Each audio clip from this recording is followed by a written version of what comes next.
Good morning all of you. बेटे स्वागत है आपका ममता एजुकेशन सेंटर पर। तो आप सबकी फरमाइश पे जो मैं आज वीडियो आपके सामने पेश करने जा रही हूँ वो है रस की वीडियो।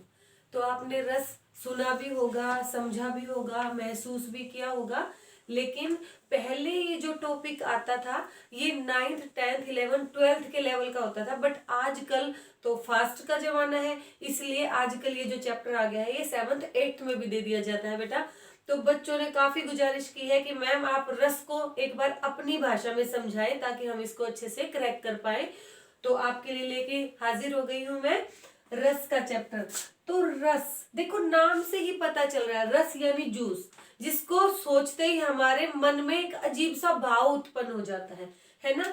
तो रस यहाँ पर जब हम सिंपल भाषा में कहते हैं तो बच्चे कहते हैं रस, गाजर का रस या फिर संतरे का रस, जो भी रस है जो आपको पसंद है, जो आपको अच्छा लगता है। लेकिन अगर हम रचनाओं की लाइन में आकर खड़े होकर देखते हैं कि रस क्या है, तो वो उसका बिल्कुल उलट अर्थ हो जाता है बेटे। रस का मतलब होता है आनंद। आनंद यानी मजा, जो आपको रोमांचित कर देता है ना। रस यानी कि ऐसा भाव, ऐसी भावना जो आपके मन में उत्पन्न होती है। कब? जब आप किसी रचना को पढ़ते हैं या सुनते हैं। जब हम सत्संग में जाते हैं तो हमें काफी अच्छी फीलिंग आती है, तो हमारे मन से एक अजीब सी शांति महसूस होती है, वो भी रस है। अगर हम किसी बहादुरी की कविता पढ़ते हैं, हमारे मन में जोश उत्पन्न होता है, वो भी रस है। अगर हम किसी से दूर हो जाते हैं, वो कोई हमारा बहुत अधिक प्यारा है, तो हमें दुख महसूस होता है, वो भी रस है। यानी कि जो रस होता है ना, उससे किसी ना किसी प्रकार के आनंद की अनुभूति आपको होगी। आपके अंदर, आपके मन में कोई ना कोई भाव जरूर उत्पन्न होंगे, तो वो रस होते हैं बेटा।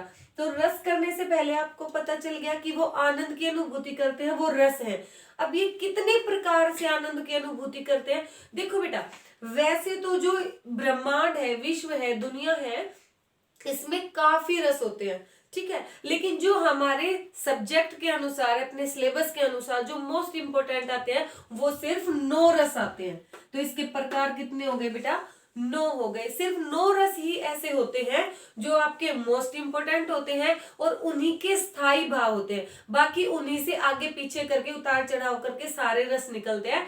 लेकिन जो सबसे ज्यादा इंपॉर्टेंट है, जो आपके परीक्षा के अनुसार आपके लिए बिल्कुल ठीक है, वो कितने होते हैं? 9 होते हैं बेटा। 9 कौन कौन से होते हैं देखिए। पहला है श्रृंगार रस, दूसरा वीर रस, तीसरा रौद्र रस, चौथा विभत्स रस, पांचवा अद्भुत रस, छठा शांत रस, सातवां हास्य रस, आठवां भयानक रस और 9वां करुण रस। अब आप इसे रट तो लोगे, लेकिन जब तक आपको ये नहीं पता चलेगा कि श्रृंगार रस से कौन सी भावना उत्पन्न होती है, तो आप इसको समझ नहीं पाओगे, छाट भी नहीं पाओगे, ना अंडरलाइन कर पाओगे, ना फिल कर पाओगे, कुछ कर ही नहीं पाओगे। तो उसके लिए आपको समझना बहुत जरूरी है।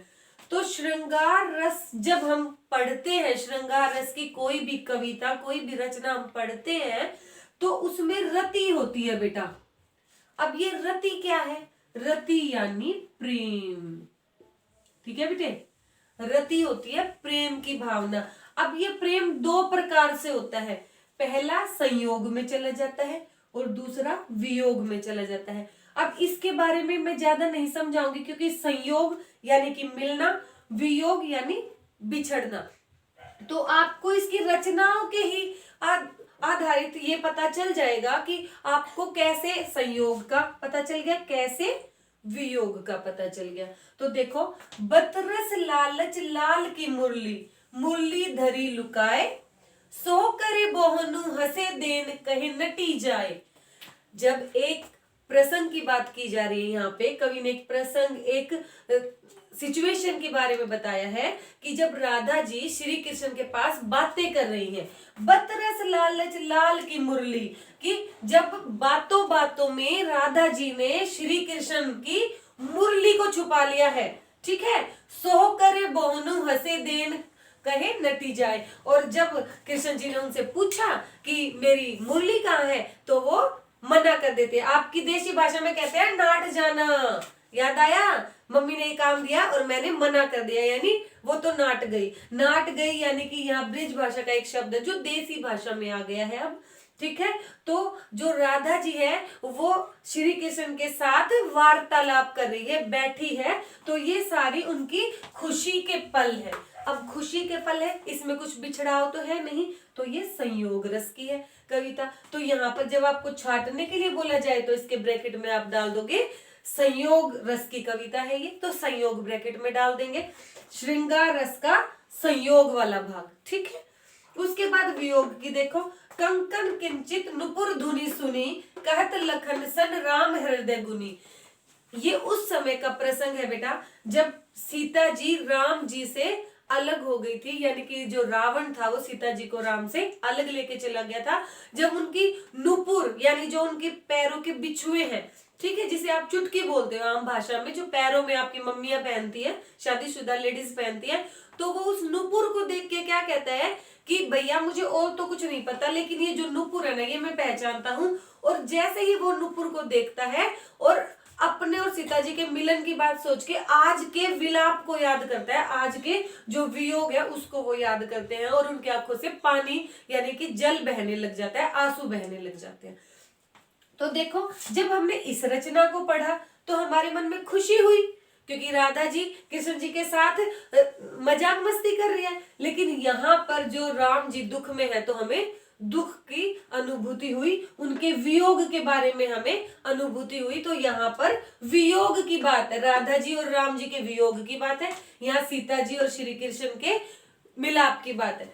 अब आ जाते हैं हम श्रृंगार पे। अब ये श्रृंगार क्या है बेटे? श्रृंगार का मतलब है कि वो प्रेम जो सिर्फ एक लड़का और एक लड़की के बीच में ही हो सकता है, ठीक है, एक स्त्री और पुरुष के। वैसे तो माँ बाप के बीच में भी प्रेम होता है, बच्चों के बीच में भी प्रेम होता है, लेकिन जब यहाँ उस प्रेम की बात की गई है जो नायक और नायिका के बीच में होता है, ठीक है। तो नायक और नायिका के बीच में देखो, राधा और कृष्ण जी भी नायक नायिका थे, यहाँ पे सीता और राम जी भी नायक नायिका थे। तो जब नायक और नायिका पर आधारित कविता आप पढ़ेंगे या सुनेंगे, उसके अंदर वियोग और संयोग को आपको ढूंढना होगा। तो ये आपको अच्छे से समझ आ गई होगी। अब नेक्स्ट पॉइंट पे चलते हैं, वीर रस। देखो नाम से ही पता चल रहा है, वीर यानी उत्साह यानी वीरता। वीरता आप याद कर सकते हो। जब किसी भी कविता को पढ़ के आपके अंदर उत्साह आ जाता है, जोश, वीरता, आप बहादुरी महसूस करते हैं, तो वहां पर वीर रस होता है। जैसे वीर तुम बढ़े चलो, धीर तुम बढ़े चलो, आगे पहाड़ हो, है ना, काफी कुछ ऐसी कविता है ना ये। तो इस कविता में जब भी आप इसको पढ़ते हो, लिखते हो, सुनते हो, बोलते हो, तो आपको जोश की अनुभूति होती है, उत्साह आपके अंदर आ जाता है। कहने का भाव ये है बेटा, जब भी आप कोई कविता पढ़ो और आपके अंदर उत्साह महसूस हो। अच्छा मैं ये बताती हूँ, अपनी इंडियन आर्मी है, इंडियन आर्मी को जब कभी भी कोई भी लड़ाई लड़ने जाती है तो हम उन्हें एक मूवी दिखाते हैं, मोस्टली गवर्नमेंट उन्हें एक ऐसी मूवी दिखाती है ताकि वो जोश से भर जाए। जोश से इसीलिए भर जाए ना क्योंकि वो वीर रस उनमें डालना होता है। कौन सा रस उतारना होता है फौजियों के मन में? वीर रस, उत्साह का रस, जोश का रस। क्योंकि वो जितना जोश में होंगे अपने इंडिया को उतना ही वो फायदा देंगे, यानी इंडिया के लिए उतनी ही सुरक्षा का काम वो करेंगे। और इसीलिए उन्हें हम वीर रस की कविताएं, वीर रस की जो फिल्में हैं वही सुनाना और दिखाना पसंद करते हैं। उसमें उत्साह होता है, वीरता होती है, ये मैंने आपको बताया। फिर है रौद्र रस। अब रौद्र से ही आपको पता चल रहा है, रौद्र यानी गुस्सा, क्रोध। जब किसी भी रचना को पढ़ के आपके अंदर गुस्सा या क्रोध आ जाए ना तो समझ लो वो रौद्र है, ठीक है। रौद्र का मतलब ही होता है गुस्सा और क्रोध। उस काल मारे क्रोध के तनु कांपने लगा, है ना, यानी कि उस समय जब मैंने उस दृश्य को देखा तो मेरा जो क्रोध है वो क्रोध के कारण मैं पूरा कांपने लगा। यानी कि जब कभी भी आप किसी भी रचना को सुनने के बाद क्रोध महसूस करते हो कि ये इतना बुरा काम कर रहा है, मैं इसे कैसे रोकूं, मतलब मेरा अपने ऊपर काबू ही नहीं रहता है, तो ऐसी रचनाओं में आपको गुस्सा आता है। जब कोई भी सामने गलत काम होता दिखता है तो आपको गुस्सा आता है ना। अगर मान लो आपको सच पता है और कोई आपको आके झूठ बोलता है तो आपको गुस्सा आता है। क्योंकि आपको तो सच पता है लेकिन वो फिर भी झूठ बोल रहा है, तो आपको गुस्सा आएगा ही आएगा। तो जब किसी भी रचना को सुनने से या पढ़ने से आपको गुस्सा महसूस होता है तो वहां पर रौद्र रस हो जाता है, आपको क्रोध आ जाता है। उसके बाद है विभत्स रस। विभत्स रस क्या होता है बेटा? विभत्स यानी घृणा, नफरत बेटा, घृणा यानी नफरत। ठीक है, तो जब किसी भी रचना को पढ़ के आपके मन में घृणा, नफरत सी होने लग जाए, ठीक है, तो वहां पर विभत्स रस होता है। जैसे देखो, गिद्ध और कोए शव को नोच रहे थे। अब शव था किसी पक्षी का और गिद्ध और कौवे उसे नोच नोच के खा रहे हैं। मतलब उसको सुन के, अब मैं बोल रही हूं, मेरे बोलने से आपके मन में घृणा सी हो गई कि किस टाइप की रचना है ना। यानी कि कोई भी रचना या कोई भी दृश्य देखकर हमारे मन में जब घृणा महसूस हो ना, तो वहां विभत्स रस होता है। ये अलग से ही जैसे जैसे परीक्षा में आपके लिए आएंगे ना, आपको देखते ही पहचान हो जाएगी। बस शर्त ये है कि आपको ये ट्रिक अप्लाई कर लेनी है जो मैं आपको सिंपल भाषा में बता रही हूँ, सिर्फ आपको ये अर्थ पकड़ लेना है। अगर आपको अर्थ पता चल गया तो आप इनको छांटने में और भरने में कभी गलती नहीं करोगे। उसके बाद है अद्भुत रस। अद्भुत यानी अनोखा, अनोखा यानी कि विस्मय, जिसमें विस्मय हो। अच्छा, मैंने आपको अपनी वीडियो सुनाई थी, दिखाई थी, उसमें मैंने विस्मयादिबोधक चिन्ह के बारे में बताया था, याद है? विस्मयादिबोधक चिन्ह कब लगते हैं? जब अचानक से आपके मुंह से कोई शब्द निकले, यहाँ सांप आ जाता है, मैं पढ़ा रही हूँ, मैं कहूंगी हाय राम। अब ये हाय राम क्या है? ठीक है, ये विस्मय, एकदम से आश्चर्य हुआ ना मुझे कि मैं तो क्लास में पढ़ा रही हूँ, एकदम से सांप कहाँ से आया, बंदर कहाँ से आया, तो मैं विस्मित हो जाऊंगी। विस्मित यानी एकदम आश्चर्यचकित, आश्चर्यचकित यानी अनोखा हो गया, कुछ नॉर्मल नहीं है। जहां पर नॉर्मल ना होके एबनॉर्मल दृश्य आ जाता है, वहां पर क्या होता है? अद्भुत रस। जैसे देखी यशोदा शिशु के मुख में सकल विश्व की माया। अब ये प्रसंग उस समय का है, कृष्ण लीला में, जब श्री कृष्ण छोटे से थे, कान्हा जी बिल्कुल लड्डू गोपाल छोटे से थे और वो मिट्टी खा जाते हैं। यशोदा जी ने ये कहा कि मुंह दिखाओ, तो वो कहते हैं नहीं मैंने तो नहीं खाया। लेकिन फिर वो कहती है नहीं मुंह दिखाओ, तो वो मुंह जैसे ही खोलता है, यशोदा तो हक्की बक्की रह जाती है। अनोखा, उसके लिए ये दृश्य बिल्कुल अनोखा था, क्योंकि कृष्ण जी के मुंह में क्या था? पूरा ब्रह्मांड, पूरा विश्व, पूरी पृथ्वी घूमती नजर आ रही थी। और उसको देख के यशोदा जी क्या हो गई? बेहोश हो गई। काफी बच्चों ने कृष्ण लीला देखी है तो उन्होंने ये दृश्य भी देखा होगा। ठीक है, तो वो यशोदा जी ने जब देखा तो उसके लिए ये अनोखा दृश्य था, नॉर्मल नहीं था, एबनॉर्मल था। बच्चे के मुंह में इतना बड़ा ब्रह्मांड कैसे आ गया? मेरे कान्हा जी को तो, यानी मेरी लल्ला को तो कुछ हो गया है।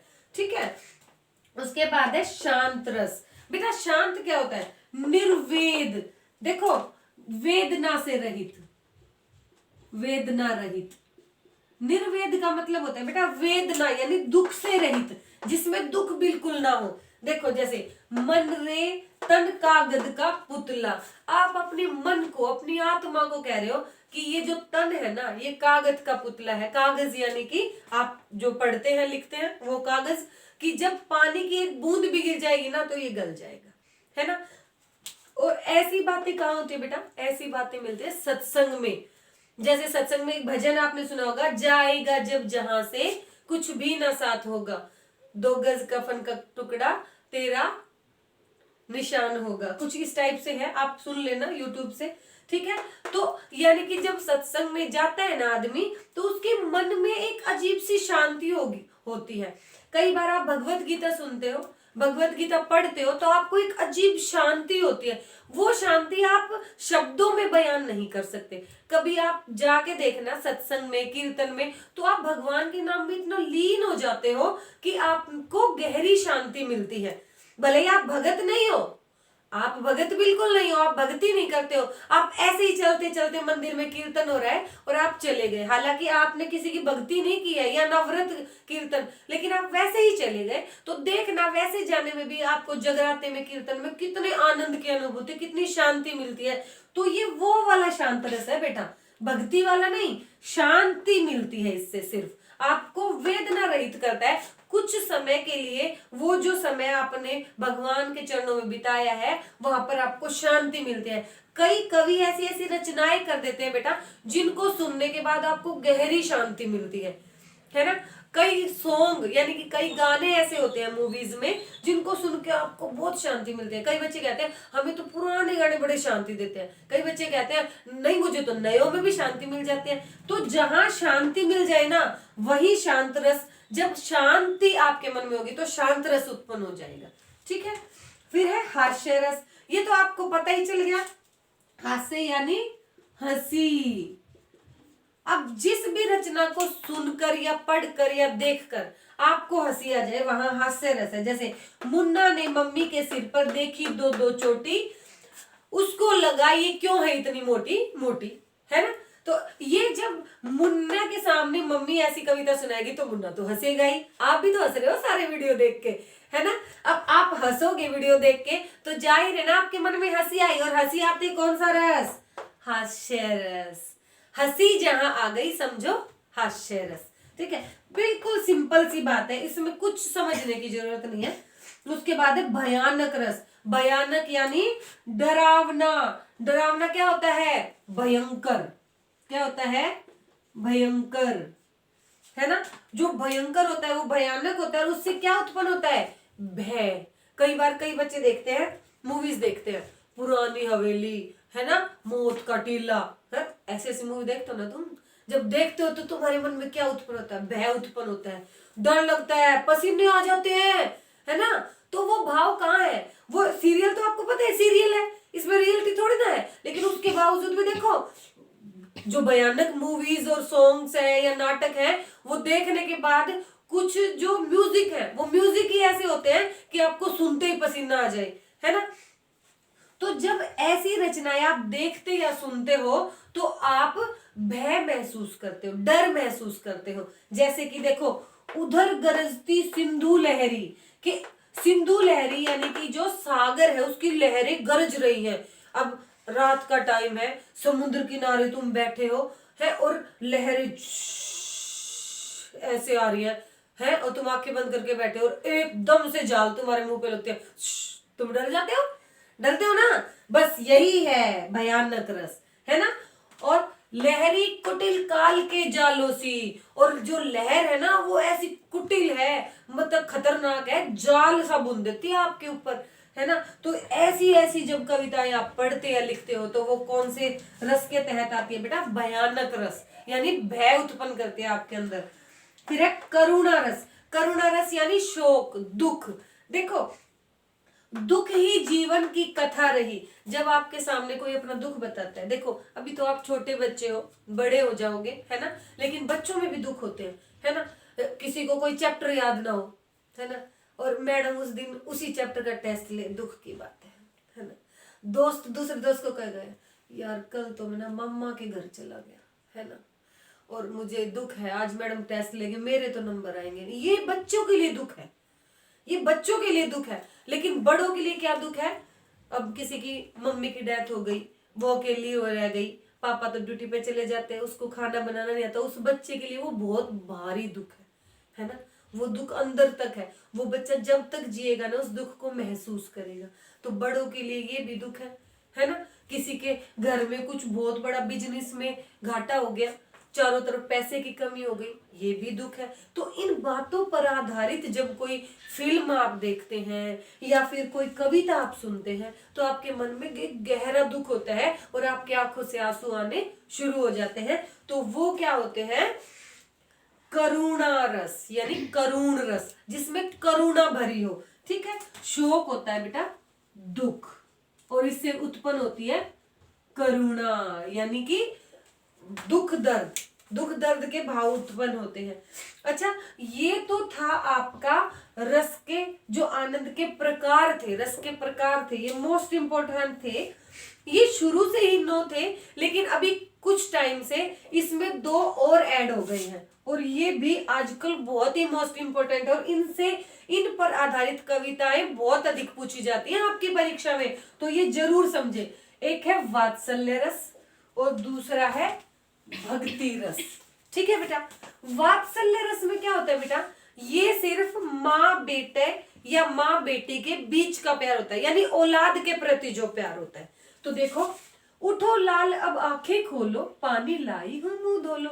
अब आपको स्कूल जाना है, अब ठंड तो बहुत है, अब 26 जनवरी से पहले तो काफी ठंड होती है ना, और मम्मी आपको कह दे लो बेटा ठंडा ठंडा पानी लाई हो, है ना, ये क्या प्यार हुआ?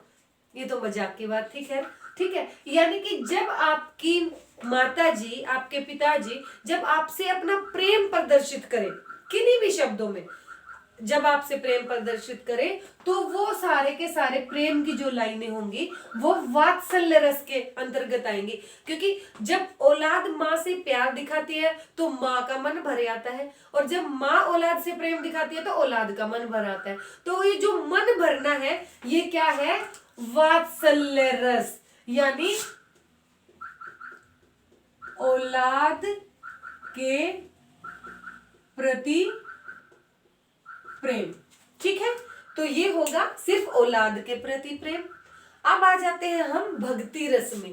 अब भक्ति रस, कई बार बच्चे कंफ्यूज हो जाते हैं। देखो इसमें शांत रस को भक्ति रस समझते हैं, जबकि मैंने आपको बताया था यहाँ भक्ति की बात नहीं हो रही है ना। यहाँ सिर्फ एक नॉर्मल आदमी, सामान्य व्यक्ति भी चलते चलते किसी मंदिर में बैठ जाए तो देखो उसे शांति मिलेगी। भले ही कभी वो भगवान के मंदिर में ना गया हो, भले ही उसने कभी कोई व्रत उपवास नहीं रखे हो, लेकिन भगवान का नाम तो भगवान का नाम है, वो शांति मिल रही है। और जरूरी नहीं है भगवान के नाम से ही मिले, कोई अच्छी सी आप फिल्म देख रहे हो, आपको बड़ी शांति मिल रही है कि देखो ना कोई इसमें मार धाड़ है, ना कुछ और है, ना समगली, ना कुछ नहीं है, देखो कितनी अच्छी घरेलू मूवी है, तो उसमें भी आपको शांति मिलेगी। लेकिन भक्ति रस में सिर्फ भक्ति होती है ना। भगत के द्वारा भक्ति, भगत के द्वारा भक्ति होती है बेटा। ये जैसे कोई शिव भक्त है, कृष्ण भक्त है ना, राम भक्त है, तुलसीदास जी हैं राम भक्त है तो वो भक्त कवि हैं, सूरदास जी हैं कृष्ण भक्त है, वो भक्ति रस वाली कविताएं लिखते हैं। जैसे राम जपू राम जपू राम जपू बावरे, घोर भव नीर निधि नाम निज नावरे, कि मैं ऐसा नाम जपूंगा, ऐसा नाम जपूंगा कि ये जो इस दुनिया का संसार सागर है ना, इससे मैं भव से पार हो जाऊंगा। किसके सहारे? ऐसी राम नाव की नाव में मैं बैठूंगा, भजन सिमरन करूंगा और पार हो जाऊंगा। तो यानी कि ये सारी भक्ति की कविता डाल दी इन्होंने। तो बेटे देखा आपने, आज की जो हमने रस की वीडियो आपके लिए तैयार की है उसमें मेन जो अर्थ है वो आप पकड़ के रखेंगे कि आनंद की बात की जाती है रस में, पीने वाला रस बिल्कुल नहीं है, ये आनंद की बात है। उसके बाद नो तो आपकी इंपॉर्टेंट है ही, ये दो भी आजकल बहुत मोस्ट इंपॉर्टेंट आ गए हैं। तो आप एक तो इसमें शांत रस में और भक्ति रस में कंफ्यूज ना हो। और कई बच्चे है ना शोक वाले में और इस ड्रामने में, दोनों में भी कंफ्यूज हो जाते हैं। दुख, यहाँ पर डर होगा, दुख नहीं होगा, लेकिन यहाँ पर डर नहीं होगा, दुख होगा। तो इनमें भी आप भयानक रस और करुण रस दोनों अलग हैं, इनको कंफ्यूजन में मत रखना। तो मुझे उम्मीद है बेटा आज की मेरी वीडियो आपको बहुत अच्छी लगी होगी। जैसे ही मैंने ये आपको ट्रिक छोटी छोटी समझाई है, मतलब बताई है, इनको आप ध्यान रखना और किसी भी एग्जाम को क्रैक करने के लिए मेरा आशीर्वाद, मेरा साथ हमेशा आपके साथ रहेगा। जैसे जैसे आप मेरे सामने अपनी इच्छाएं रखते जाएंगे कि मैम इस विषय पे आप वीडियो बनाएं, तो मैं जरूर आपके लिए ऐसी अच्छी वीडियो बनाती रहूंगी, आपका ऐसे ही आपके एग्जाम में, आपके जीवन में साथ देती रहूंगी। ओके बेटा, बाय बाय।